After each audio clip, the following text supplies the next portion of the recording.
শুভ বিকেল বন্ধুরা।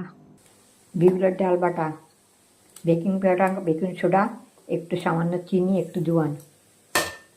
এবারে ভালো করে ফেটিয়ে নেব। বেকিং সোডা, নুন, চিনি, বেকিং পাউডার আর একটু জোয়ান। এবারে ভালো করে ফেটিয়ে নিচ্ছি। না, ওটা ফাটানো হয়ে গেছে। এবার বড়াগুলো ভেজে নেব। ছোটো ছোটো করবো, বড় বড় করবো, যাই হোক।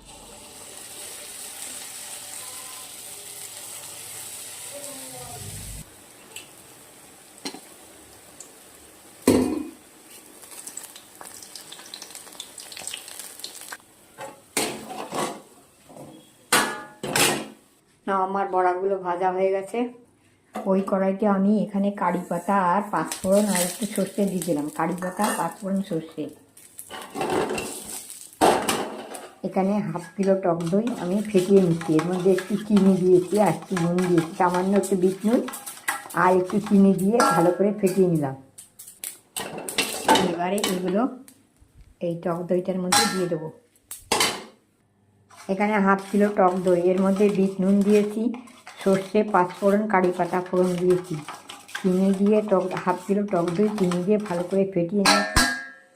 এবারে এই বড়াগুলো দিয়ে দিচ্ছি।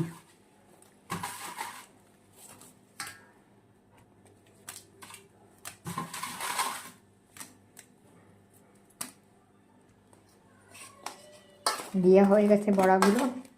এবারে আমি ঠান্ডা করতে রেখে দেবো। হয়ে গেছে। একটু সামান্য লঙ্কার গুঁড়ো দিয়ে দিচ্ছি, ভাজা লঙ্কার গুঁড়ো, কাশ্মীরি ভাজা লঙ্কার গুঁড়ো। এর মধ্যে আমি আধখানা লেবু দিয়ে দিচ্ছি। হয়ে গেছে আমার টক দই। সন্ধ্যা হয়ে গেছে। চলো, বিউলির ডাল বাটা, তার মধ্যে একটু বেকিং সোডা, একটু বেকিং পাউডার, নুন, একটু চিনি দিয়ে ভালো করে ফেটিয়ে নিয়ে তারপরে তেল দিয়ে ভেজে নিয়ে তারপরে হাফ কিলো টক দই ফেটিয়ে নিয়েছি। তার মধ্যে চিনি দিয়েছি, সর্ষে, পাঁচফোড়ন আর কারি পাতা ফোড়ন দিয়েছি। চলো, হয়ে গেছে।